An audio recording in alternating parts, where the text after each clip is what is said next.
On a rainy night, a reclusive millionaire accustomed to observing from afar the ruins of a forgotten city found something that no amount of money could buy: a call to humanity. The desperate cry of an abandoned child hidden among the shadows of a decaying building interrupted his solitary journey and thrust him into a confrontation with a dark network of exploitation. That night, which began as yet another attempt to fill the void of his existence, became the starting point for a radical transformation. In a world marked by corruption and indifference, he discovered that true wealth lies in the courage to fight for those without a voice and to give hope to those who believed they had no future. The rain fell relentlessly over Chicago, turning the streets of the Bronx into mirrors of water that reflected the yellowish lights of the few still functioning street lamps. Inside an armored Mercedes-Benz, Michael Thompson observed the scene through the tinted windows, feeling strangely connected to that desolate landscape. At 45 years old, the owner of a business empire valued at billions, he found a bizarre peace in these nightly escapes through the forgotten neighborhoods of the city. The luxurious interior of the car contrasted violently with the surroundings. Michael adjusted the leather seat, reclining it slightly as his thoughts wandered. The latest headlines from the financial newspapers still echoed in his mind. Michael Thompson expands empire with new billion-dollar acquisition. The king of U.S. e-commerce strikes again. Titles that, to him, sounded increasingly hollow. "Sir, it's getting late. Don't you think it's better to head back?" The voice of Ryan, his driver of over a decade, interrupted his thoughts. "A few more turns, Ryan. You know I need this," Michael replied, his voice carrying a tone of weariness that money couldn't mask. The driver nodded silently, already accustomed to his employer's eccentric habits. For years he had watched these nightly excursions become more frequent, especially after the event that everyone in the mansion knew not to mention. Michael closed his eyes for a moment, but the memories came anyway. The failed marriage to Helen, the frustrated attempts to build a family, the loneliness that had settled into his life like an unwanted and permanent guest. His mansion in Beverly Hills, with its 3,000 square meters, had never felt so empty. "Ryan, turn right up ahead," Michael suddenly ordered, pointing to a particularly dark street. The driver hesitated for a moment but obeyed. The Mercedes slowly advanced down the poorly lit road, passing abandoned buildings that looked like concrete ghosts. It was then that something broke the monotony of the night. A sharp, desperate sound cut through the air like a sharp blade. Michael straightened up in his seat, suddenly alert. "Did you hear that?" he asked, leaning forward. "Yes, sir. It seems to have come from that direction." Ryan pointed to a particularly dilapidated building on the left. "Stop the car." The order was immediate and the driver complied, though visibly concerned. "Sir, I don't think it's wise." "I know, Ryan, but something tells me I need to check it out," Michael interrupted, already reaching for the door handle. "Stay here and keep the engine running. If anything seems suspicious, call security." Before Ryan could protest again, Michael was already outside, feeling the cold rain soaking his Italian suit. He activated his phone's flashlight and walked toward the abandoned building, his imported shoes sinking into the puddles. The building was a 5-story concrete shell, with broken windows and walls covered in faded graffiti. The smell of mold and neglect was pungent. Michael hesitated for a moment at the entrance, questioning his own sanity for being there, but another scream, closer now, pushed him forward. He cautiously climbed the first steps of the staircase, the phone's light casting ghostly shadows on the peeling walls. The sound of his footsteps echoed through the stairwell, mingling with the noise of the rain pouring through the broken windows. On the second floor he stopped. The screams had ceased, but now he could hear muffled sobs coming from one of the rooms. He approached slowly, trying not to make noise. The door was partially destroyed, hanging on a single rusty hinge. When his phone's light swept across the room, his heart nearly stopped. In the far corner, huddled against the wall, was a boy. He couldn't have been more than 8 years old, wearing dirty, torn clothes.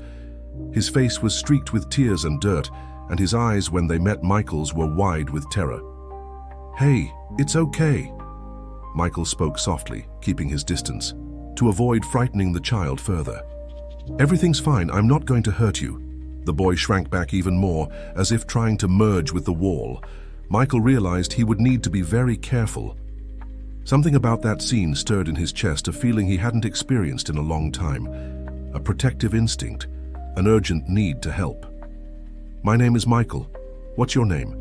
He tried again, his voice calm and gentle, as he took a small step forward. The silence that followed was broken only by the sound of rain hitting the broken windows. The boy remained still, his eyes fixed on Michael like a cornered animal. After what felt like an eternity, a small, trembling voice cut through the damp air of the abandoned room.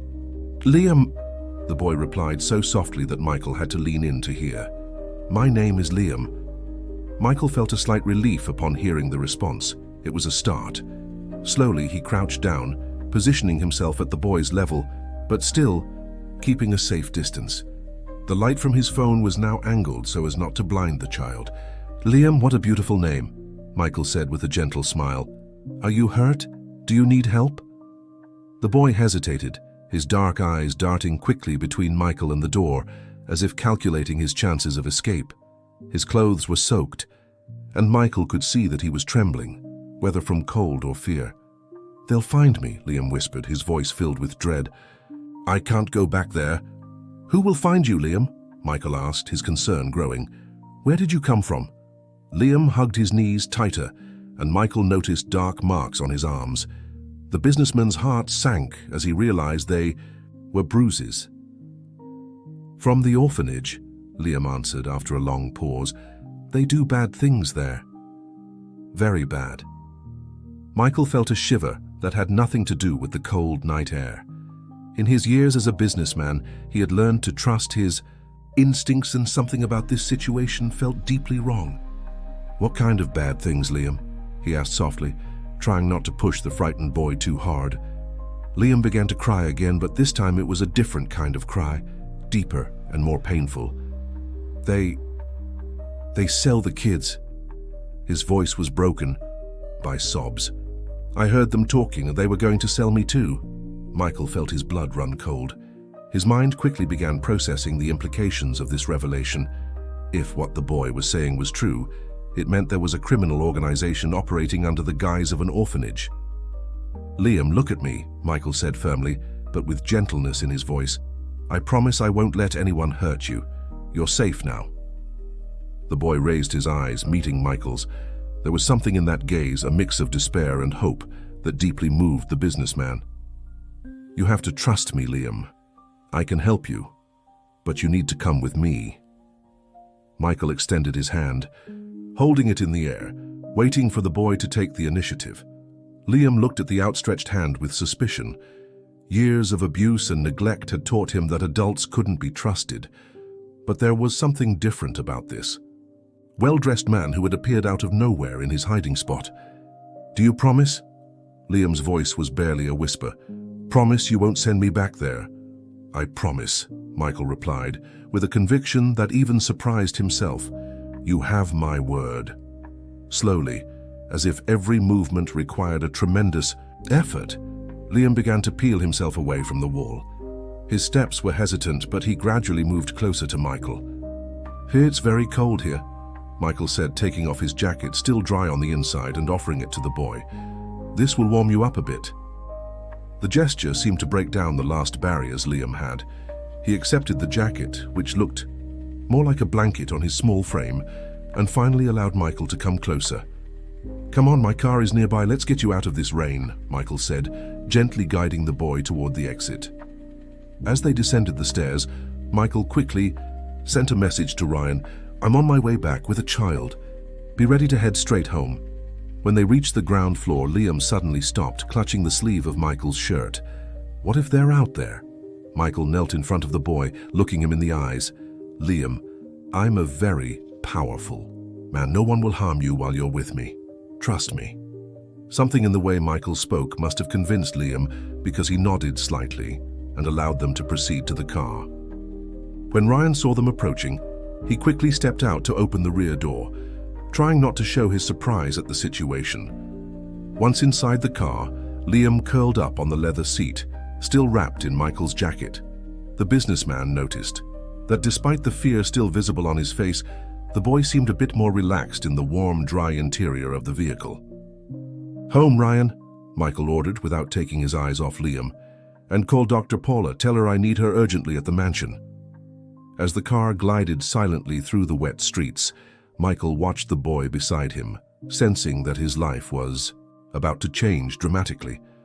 That night, which had started as just another of his solitary escapes, had turned into something far greater than he could have imagined. The gates of the Thompson mansion opened silently as the Mercedes approached. Liam, who had remained quiet throughout the ride, widened his eyes at the sight of the property. The imposing structure, with its soft lights illuminating the neoclassical facade, seemed like it had stepped out of a fairy tale. "Is this your house?" asked Liam, his voice barely above a whisper. Michael nodded, observing the boy's reaction. "Yes, and you're safe here." The car stopped under the canopy of the main entrance, where Rita, the housekeeper, was already waiting for them. Michael had worked with her for so long that a single glance was enough for her to understand the delicate situation. "Rita, please prepare the guest room in the east wing and arrange for some clean clothes," Michael requested as he helped Liam out of the car. "Oh, and Dr. Paula is on her way." "Yes, sir," Rita replied, her gentle eyes resting on Liam. "I'll also prepare something warm for the boy to eat." Liam held Michael's hand tightly as they entered the mansion. The grand foyer, with its marble floors and curved staircase, made the boy stop for a moment, completely awestruck. "Come on," Michael gently guided him. "Let's get you out of those wet clothes first." In the guest room, Rita had already laid out some clothes that belonged to Michael's nephew, who occasionally visited the mansion. Liam looked at everything with a mix of fascination and suspicion, as if he expected to wake up at any moment. "You can use the bathroom to change," Michael pointed to the door. "There are clean towels inside." When Liam came out of the bathroom, dressed in dry, clean clothes, he looked like a different child.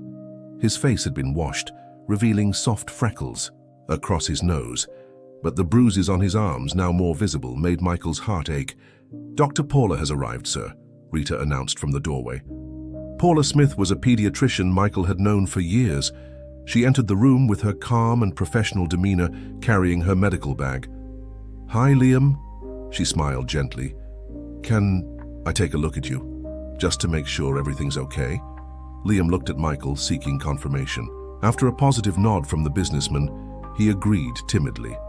During the examination, Paula kept a light conversation with Liam, gradually earning his trust. Michael watched everything from a nearby armchair, his mind already planning the next steps. "The bruises are recent," Paula commented discreetly to Michael, while Liam ate the soup Rita had brought. "And there are signs of malnutrition. He needs proper care." "He'll have all the care he needs," Michael replied firmly. "Paula, I need this to stay between us for now. I have reasons to believe the situation is more complex than it seems." The doctor nodded, understanding the seriousness of the situation. "I'll prescribe some vitamins and prepare a detailed report on his physical condition. It might be useful later." After Paula left, Michael sat next to Liam, who was already showing signs of tiredness. "How are you feeling?" "Better," Liam replied, his voice still soft but firmer. "This feels like a dream." "It's not a dream," Michael assured him. "But now you need to rest." "We'll talk more tomorrow, okay?" Liam agreed, his eyes heavy with sleep. Michael helped him settle into the king-size bed, which seemed to swallow his small frame.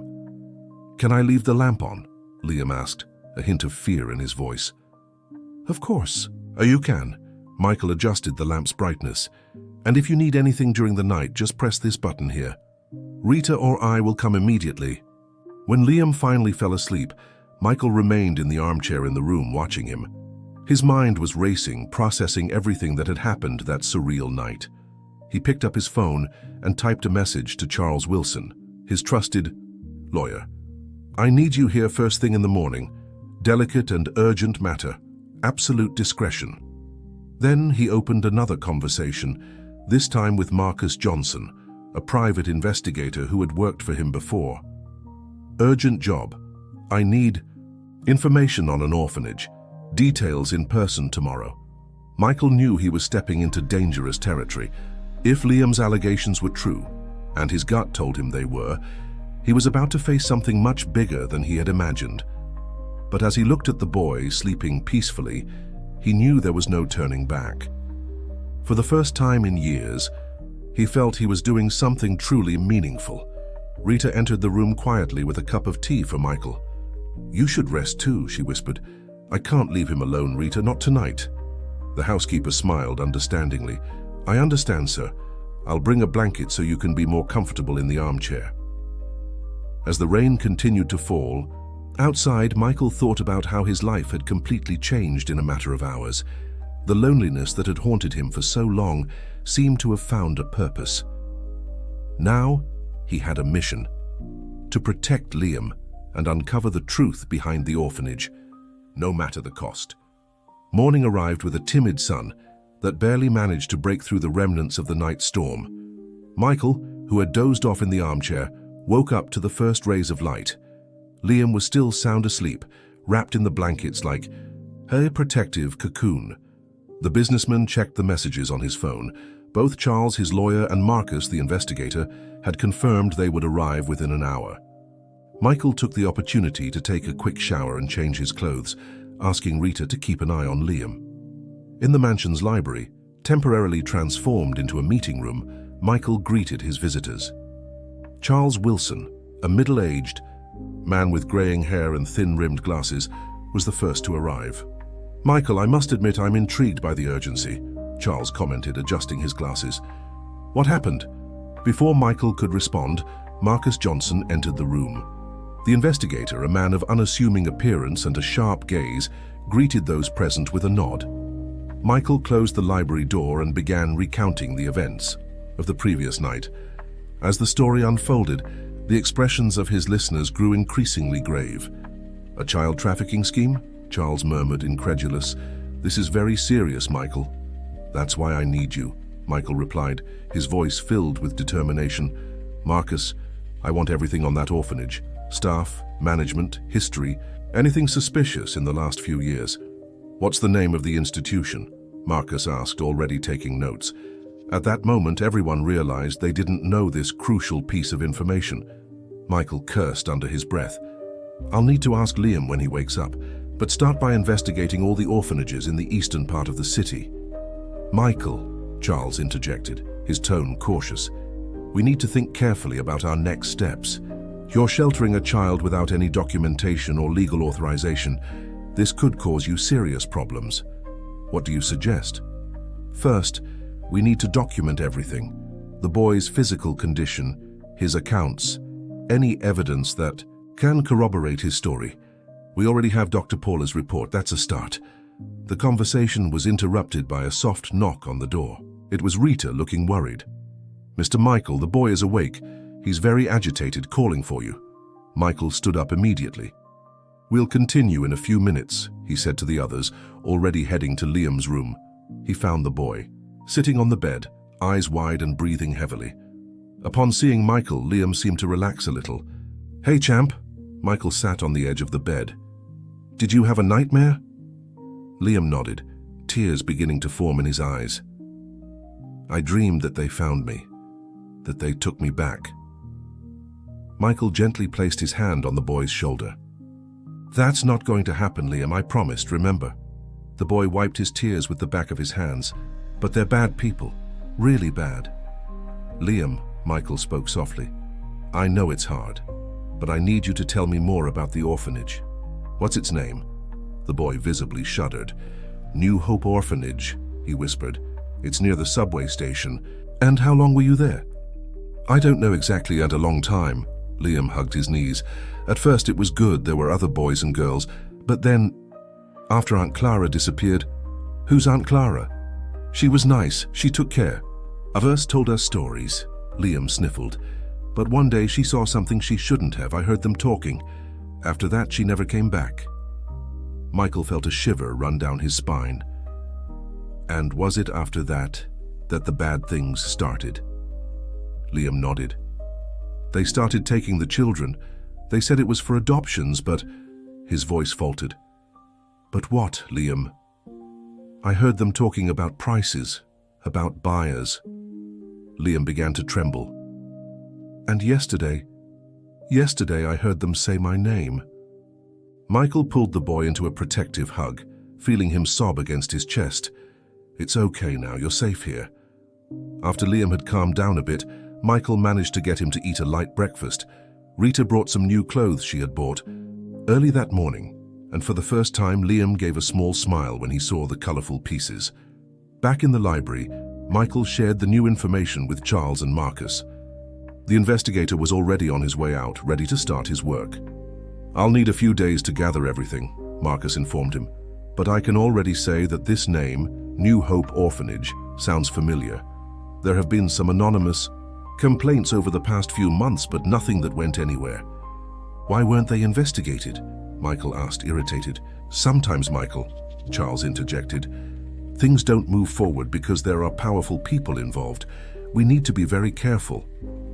Michael looked out the library window, watching Liam, who was now playing in the garden under Rita's supervision. The boy still looked scared and vulnerable, but there was a small glimmer of hope in his eyes that hadn't been there the night before. I don't care who's involved, Michael declared, his voice firm. We're going to find out the truth and put an end to this, no matter the cost. 3 days had passed since Liam's rescue. Michael had turned one of the rooms in the mansion into a makeshift operations center, where maps, documents, and photos were beginning to cover the walls. The businessman's face showed the exhaustion of sleepless nights, divided between caring for Liam and analyzing the incoming information. Michael, you need to see this. Marcus entered the room carrying a thick folder. I managed to get the records from the New Hope Orphanage for the last 5 years. There's something very strange here. Michael set aside the laptop he was working on and focused his attention on the investigator. What did you find? In the last 2 years, 47 adoptions were recorded. Marcus spread some documents on the table. But when I cross-referenced the information with the National Adoption System, only 12 are officially documented. And the other 35 children? That's where it gets interesting. Marcus pointed to a series of documents. The orphanage records show that they were international adoptions, but there's no corresponding legal process. It's as if those children just disappeared. Michael felt his stomach churn. What about that Aunt Clara that Liam mentioned? Clara Davis, 32 years old. Marcus showed a photo of a young woman with curly hair and a gentle smile. She was a social worker at the orphanage. She suddenly resigned 8 months ago, and since then no one has heard from her. Did she resign or was she forced to leave? Michael murmured, more to himself. We need to find her. At that moment, Rita appeared at the door. Mr. Michael, Liam is having another nightmare. Michael stood up immediately. In recent days, the nightmares had become frequent, always leaving the boy in a panic. When he reached the room, he found Liam sitting on the bed, hugging his pillow and crying. Hey, champ. Michael sat down beside him. Do you want to tell me what happened? It was about Anna, Liam sobbed. She was my friend at the orphanage. One day they said she had been adopted by a family from Europe, but before she left, she was really scared. She said she heard bad things. What things, Liam? About bad people who bought children. Liam trembled. She tried to run away, but they caught her. After that, I never saw Anna again. Michael exchanged a meaningful look with Marcus, who was standing by the door. The investigator quickly jotted something down in his notebook. Liam, Michael said softly, do you remember any other children who disappeared like that? The boy nodded slowly. Many. There was Peter, Mary, John. His voice trailed off. Michael, are they going to find me here? No, Liam. No one will hurt you, Michael assured him. But a pang of worry struck him. They needed to be more careful. Later, in the operations room, Charles arrived with new information. Michael, I found something about the orphanage's administration. The institution is registered under a foundation, the New Paths Foundation. But when I dug deeper, I found connections to offshore companies and a complex network of financial transfers. Did you manage to identify those responsible? Not yet. They're very good at covering their tracks, but Charles hesitated. I found something troubling. There are records of substantial donations made by some very influential people in the city, politicians, businessmen. Donations or disguised payments?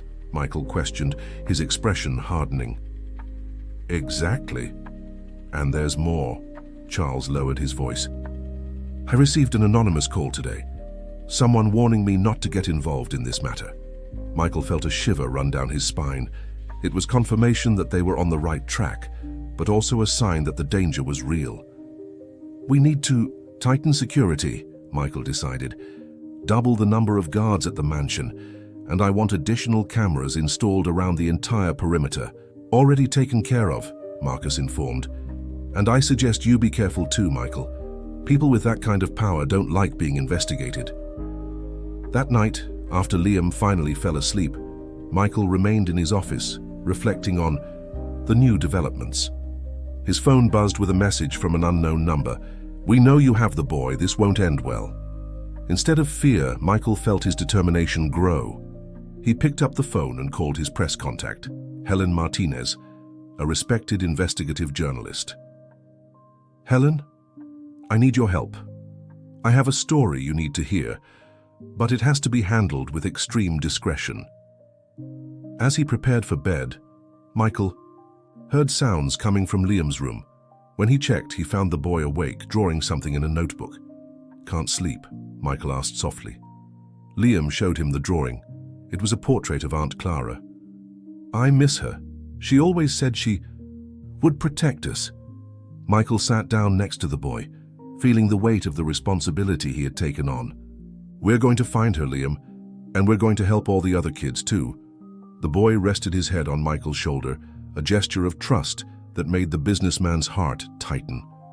As he watched Liam finally fall asleep, Michael knew there was no turning back. He was in a war against powerful and unscrupulous people, but it was a war he was determined to win. Journalist Helen Martinez was carefully examining the photos and documents spread across Michael's office desk. Her usually calm face showed a mix of shock and indignation as she absorbed the information. This is much bigger than we imagined, Michael, she said, adjusting her red-framed glasses. These connections, they go far beyond a simple local scheme. What do you mean? Michael asked, leaning forward in his chair. Look at this, Helen pointed to a series of documents. The financial transfers your lawyer tracked, they don't stop in the United States. There are connections to similar organizations in at least 5 different countries. Michael felt his heart race. The scale of the case was turning out to be even larger and darker than he had initially suspected. And there's more, Helen continued, lowering her voice. I managed to get in touch with a former employee from another orphanage in Texas. She reported a similar pattern of disappearances. The stories are practically identical. The conversation was interrupted by an urgent knock on the door. It was Ryan, the driver, his usually calm face tense. Mr. Michael, there's something you need to see. On the mansion's security system, the cameras showed a black car parked across the street for over 2 hours. Its tinted windows prevented identification of the occupants. I've already alerted security, Ryan informed, but they seem to just be watching. A message, Michael murmured. They want us to know they're watching us. At that moment, Liam walked into the office, carrying a new drawing he had made. Seeing the tense expressions on the adults' faces, he stopped at the door, his small body instantly alert to the danger. It's okay, Liam. Michael forced a smile, quickly putting away some sensitive documents. Come here. I want to see what you drew. The boy approached hesitantly, glancing sideways at Helen, who offered him a gentle smile. You must be Liam. Michael has told me a lot about you. Liam relaxed a little and showed his drawing. It was a depiction of the orphanage courtyard, with surprising detail for a child his age. Liam, Helen said softly, would you mind telling me a little about this place? The boy looked at Michael, who nodded encouragingly. It's the courtyard where we used to play before the bad things started. He pointed to an area of the drawing. There was a door here that was always locked.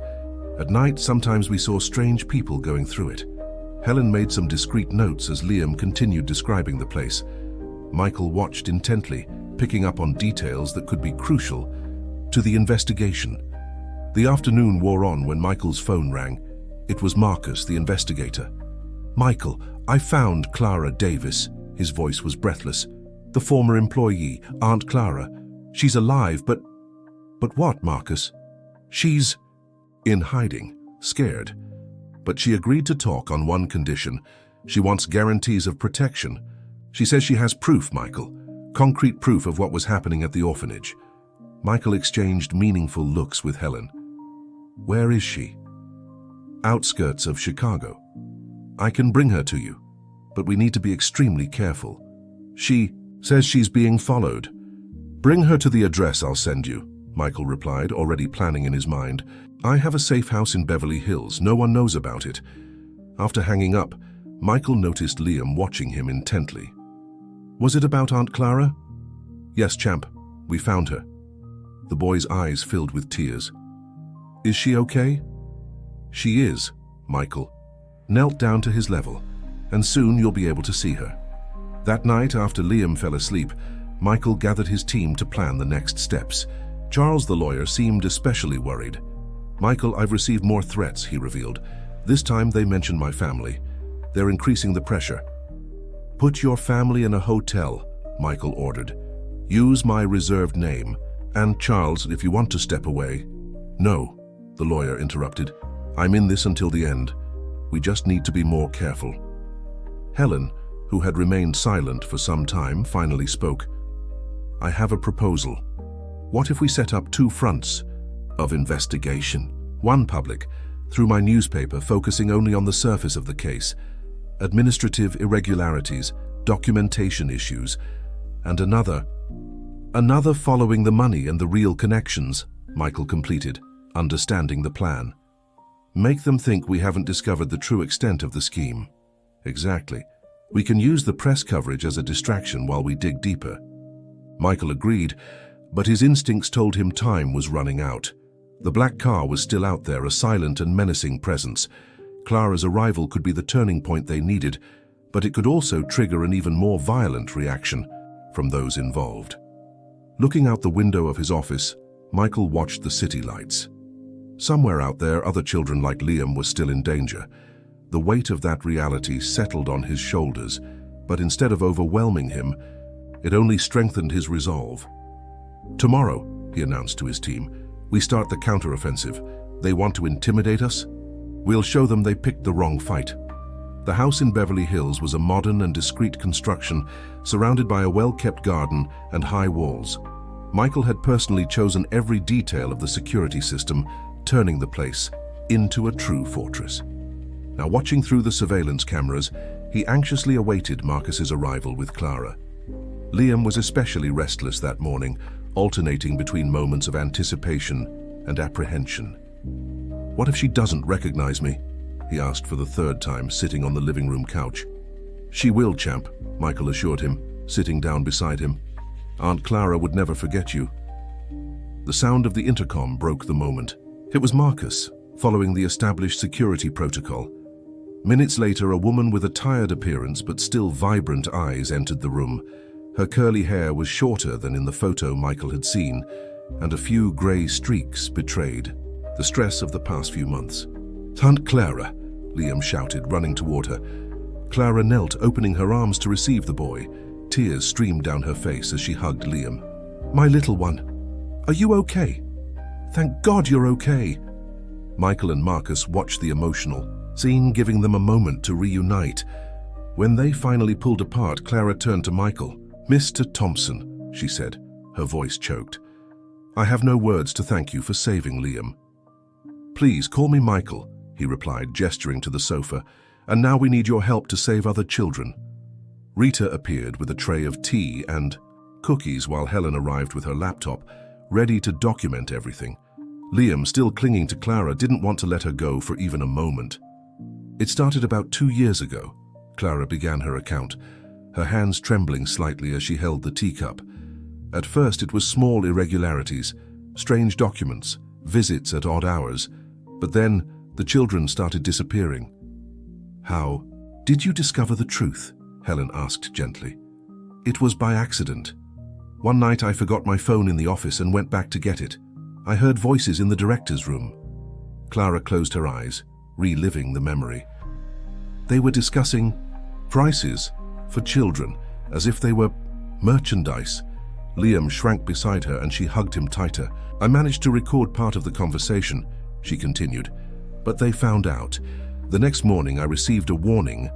I found my car with slashed tires and a threatening note on the windshield." "And the recordings?" Michael asked, leaning forward. "They're here." Clara pulled a flash drive from her pocket. "Along with all the documents I managed to gather before fleeing, there are names, dates, amounts, and something even worse." "What?" Helen asked, already connecting the flash drive to her laptop. "I found out it's not just an orphanage. It's a network. They have connections with similar institutions in other states, and even in other countries. They use charity events as a front to make contacts and negotiate." Michael felt his stomach churn. "Who's behind this?" "Powerful people," Clara replied, her voice lowering. "Politicians, business people, even a judge. They call themselves the benefactors, a sick joke considering what they do." Helen, who was analyzing the files, let out an exclamation.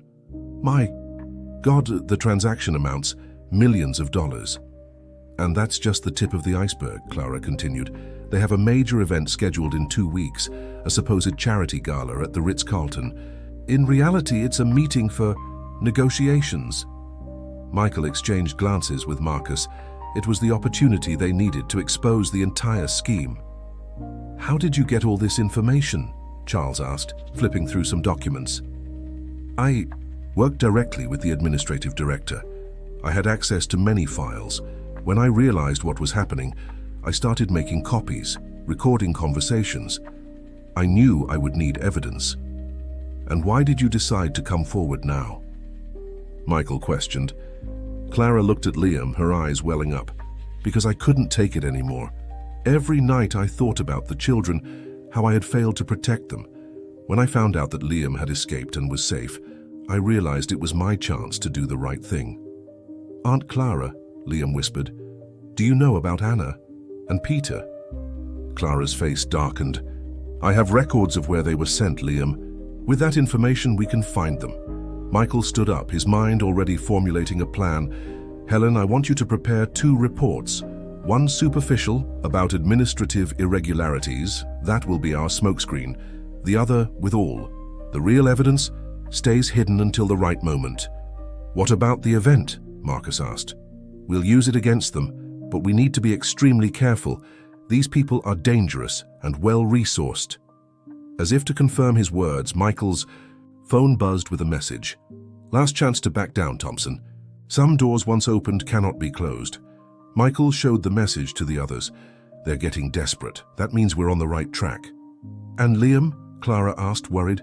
"He's not safe here. None of us are." "I've already thought of that," Michael replied. "I have a property in the countryside, completely isolated and secure. You and Liam will go there today with a security team. Rita will go with you." Liam grabbed Michael's hand. "You're not coming?" "I'll visit whenever I can, champ. But I need to stay here to resolve this situation. I promise it won't take long." While the others discussed the details of the plan, Michael observed Liam and Clara. The boy seemed lighter, closer to the child he should be. But time was running out, and Michael knew the next few weeks would be crucial. The war against the benefactors was about to enter its most dangerous phase. Helena's first report caused exactly the impact they had hoped for. The story about administrative irregularities at the New Hope orphanage occupied the front page of the newspaper, sparking buzz on social media and calls for investigations from some opposition politicians. "They took the bait," Helena commented, showing Michael the online reactions. They were gathered in the mansion's office, now transformed into an operations center. The orphanage's board has already issued a statement defending themselves, claiming it's just bureaucratic issues. Michael nodded, satisfied. "And our benefactor friends?" "Exactly as we predicted," Marcus replied, consulting his tablet. "They're keeping their distance, pretending they have no connection to the orphanage. But," he paused dramatically, "we've gained access to their internal communications.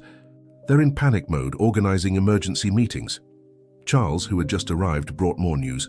Judge Smith, the one mentioned in Clara's documents, has started moving large sums of money. He's trying to transfer funds to overseas accounts. "Excellent," Michael smiled. The more they move, the more trails they leave. Helena, how's the work on the second report coming along? The journalist opened a folder on her laptop. Almost ready. I have testimonies from former employees of 3 different orphanages, all confirming the same pattern. Clara's evidence was crucial in connecting the dots. Michael's phone rang. It was Rita with news about Liam and Clara. They're doing well, Mr. Michael. The boy is calmer. He even smiled today during breakfast. Mrs. Clara has been a great help. This news brought a moment of relief to Michael. Over the past few days, he had missed Liam's presence, but he knew the boy was safer away from there. Gentlemen, Marcus called everyone's attention, I have an update on the event at the Ritz-Carlton. I've obtained the complete guest list and the venue layout. There's something interesting here. Everyone gathered around the table where Marcus had spread out the hotel blueprints. The official event will be held in the main hall, but there's a restricted area in the basement with limited access. Coincidentally, several suites at the hotel have been reserved for special guests. The negotiations will take place there, Helen concluded, far from the eyes of the charity event. Exactly, and more. I've confirmed that representatives from at least 3 countries will be present. This is an international operation. Michael studied the map carefully. How are we going to gain access? I've already taken care of that, Helen smiled. I secured press credentials to cover the charity event, and Charles, I have a legitimate invitation, the lawyer added. One of my clients is a sponsor of the event and won't be able to attend. He offered me his spot. Perfect, Michael nodded. Marcus, what about security? I have 5 trusted men ready, all ex-special forces, all with clean records. They've studied the blueprints and know every exit, every camera. And I have a team of technicians on standby, Helen added. As soon as we give the signal, the full report will air simultaneously on 3 different outlets. No chance of them covering it up. Michael stood up, walking to the window. The black car that had been watching them was no longer there, a sign that the first report had worked, making them lower their guard. We have one more card up our sleeve, he announced, turning back to the group. Remember Anna, the friend? Liam mentioned. Marcus found her. Everyone turned to the investigator in surprise, who confirmed with a nod. She's at a boarding school in Switzerland. We managed to contact her through a teacher. She's willing to testify. How are we going to bring her here? Charles asked, concerned. We're not, Michael replied. She'll participate via video conference, safe and protected where she is. Her testimony will be broadcast live during the event. Helen let out a low whistle. This is going to be a bombshell. And that's not all, Marcus added. Remember the suspicious activity we detected in Judge Smith's accounts? We managed to trace where the money went. You won't believe who else is involved. The investigator was interrupted by an alert on his tablet. The security cameras had detected suspicious movement around the perimeter of the mansion. 3 cars approaching, he reported, tense. They look like federal police, Michael finished, watching the unmarked vehicles approaching. They're trying to intimidate us. What do we do? Charles asked, already gathering sensitive documents. Nothing, Michael replied calmly. Let them in. We have nothing incriminating here. All the important documents are in a secure location. This just proves we're getting under the right people's skin. As the cars parked in front of the mansion, Michael sent a quick message to Rita. Protect Liam and Clara. The storm is beginning. The group exchanged tense but determined glances. The plan was in motion, and there was no turning back. In a week, during the event at the Ritz-Carlton, the entire scheme would be exposed. The only question was, how many surprises and obstacles would they face until then? The Ritz-Carlton shimmered that night, its golden lights reflecting off the mirrored windows. Luxurious cars constantly pulled up to the main entrance, dropping off guests in formal attire. Michael adjusted his bow tie, observing the movement through the bulletproof glass of his Mercedes. Everyone in position. Marcus's voice came through discreetly in his earpiece. Helen is in the lobby with the press team. Charles has already entered through the VIP access. Our teams are covering all exits. Good, Michael replied softly. And our special contact? Connection confirmed. Anna is prepared in Switzerland. Awaiting our signal, her professor assured they are in a secure location. Michael took a deep breath before stepping out of the car. Dressed in an impeccable tuxedo, he exuded the confidence typical of those accustomed to such events. The hotel security recognized him immediately. After all, Michael Thompson was a well-known name in the business circle. In the lobby, the buzz of Chicago's high society filled the air. Waiters circulated with champagne flutes, while a chamber orchestra played softly in the background. Helen, strategically positioned with her reporting team, gave an almost imperceptible nod. "Mr. Thompson," a familiar voice called out. It was Frederick Miller, president of the New Paths Foundation. "What a pleasure to have you with us tonight. Your donation was most generous." Michael smiled, maintaining his composure. "It's the least I could do for such a noble cause." The irony in his voice was too subtle to be noticed. "I must introduce you to a few people," Frederick continued, guiding him through the hall. "We have some very special guests tonight." As they moved through the luxurious setting, Michael noticed the furtive glances in his direction. His recent donation to the foundation had been precisely calculated for this moment, a ticket into the inner circle of the benefactors. On the mezzanine, a select group of people conversed in hushed tones. Michael immediately recognized some figures: Judge Smith, two influential politicians, and a foreign businessman who, according to Marcus's investigations, was the main international connection. "Gentlemen," Frederick made the introductions. "This is Michael Thompson, our newest collaborator." Greetings were exchanged with polite smiles and firm handshakes. Michael noticed the slight tremor in Judge Smith's hands. The investigations into his accounts had clearly affected him. Thompson, the foreign businessman, who introduced himself as Klaus Weber, had a strong German accent. "Your reputation precedes you. We were just discussing some investment opportunities." "The timing couldn't be better," Michael replied, accepting a glass of champagne. "I'm always interested in new ventures." "In that case," Frederick smiled, "perhaps you'd like to join us for a more private meeting. We have some interesting matters to discuss downstairs." "It would be my pleasure." As the group headed toward the private elevators, Michael discreetly touched his watch, the agreed-upon signal. Immediately, invisible gears began to turn. Downstairs, the atmosphere was radically different. Far from the music and social buzz, a set of rooms had been prepared for negotiations. In one of them, a large screen displayed photographs of children, a macabre catalogue of human merchandise. "As you can see," Klaus explained, "our operation is quite diversified. We have connections in several countries, ensuring total discretion." Michael felt his stomach churn, but he maintained an interested expression. "And what about the risks? I heard about a recent report on irregularities." "Oh, that?" Frederick laughed. "Just a smokescreen. We have everything under control. Isn't that right, Dr. Smith?" The judge forced a smile. "Completely under control." "Actually," Michael said calmly, "it's not." Before they could react, the main lights went out, replaced by emergency lighting. The large screen flickered, and to everyone's shock, Anna's face appeared. "Good evening, gentlemen." The girl's voice, broadcast live from Switzerland, echoed through the room. "Do you recognize me, Mr. Frederick? I was just a commodity to you, wasn't I?" Chaos erupted instantly. Frederick tried to run for the door, but found it blocked. On the upper floor, Helen and her team were already broadcasting live.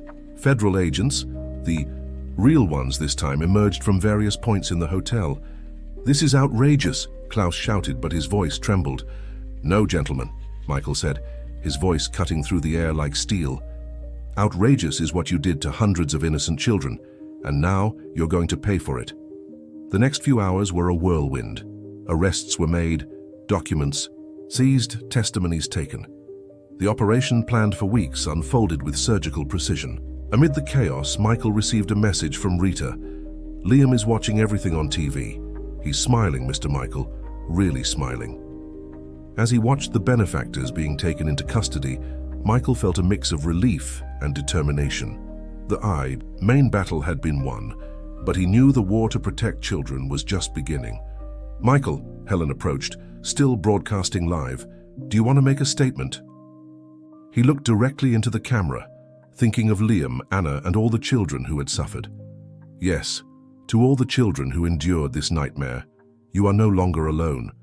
And to those who profit from the suffering of children, there is Nowhere left to hide. The night was far from over, and much work still lay ahead.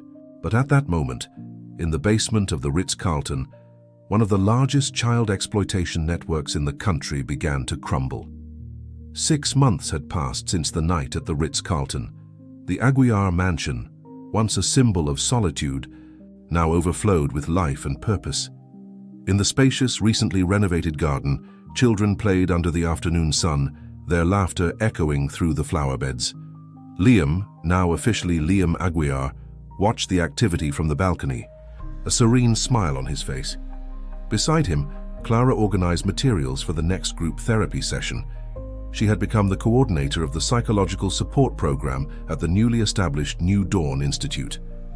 "Uncle Michael is here," one of the children shouted, sparking a rush toward the main gates. Michael stepped out of his car, immediately surrounded by small hugs and excited voices. Over the past months, his transformation was evident. The once reclusive businessman now radiated a warm, paternal energy.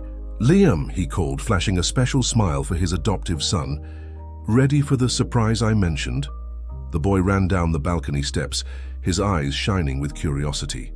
Michael signaled, and another car entered through the gates. When the door opened, a girl of about 12 stepped out timidly. "Anna?" Liam whispered, hardly believing his eyes. The girl, newly arrived from Switzerland, broke into an emotional smile. The two friends reunited in a tight hug, tears of joy streaming down their faces. "We managed to bring her back," Michael explained to Clara, who was approaching. The repatriation process was complex, but it finally worked out. In the library, now transformed into the Institute's meeting room, Helen was finalizing the details for the next day's press conference. The walls, once covered with evidence from the case, now displayed articles about the Institute's achievements and photos of the rescued children. "The final numbers are in," she informed, showing a folder to Michael. 143 children rescued across 3 different countries. 92 involved parties arrested, including politicians and businessmen. Judge Smith accepted the plea deal and is providing more names. "And the other institutions?" Michael asked, flipping through the documents. "All under new management," Charles replied, entering the room. "The foundation has been completely restructured. Donations now go through rigorous audits, and we've implemented a system of total transparency." Miguel nodded, satisfied. The New Dawn Institute, born from the ashes of scandal, had become a model of child protection and support.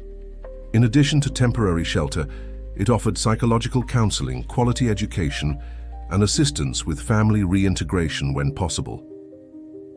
"Miguel," Rita called from the doorway. "Dinner is served. All the children are waiting." In the large dining hall, the table was set for over 30 people. Children of various ages filled the chairs, some still shy, others already fully adapted to their new lives. Liam sat next to Anna, the two chatting animatedly, catching up on the months they had been apart. "Attention, everyone," Miguel stood up, lightly tapping his glass with a utensil. "Today is a special day, not only because of the arrival of our dear Anna, but because we've finally received approval to expand the Institute." A murmur of excitement spread across the table. "Starting next month, we'll begin construction on 2 more units, one in Texas and another in Los Angeles. And this is just the beginning." Clara, sitting near Liam, had tears in her eyes.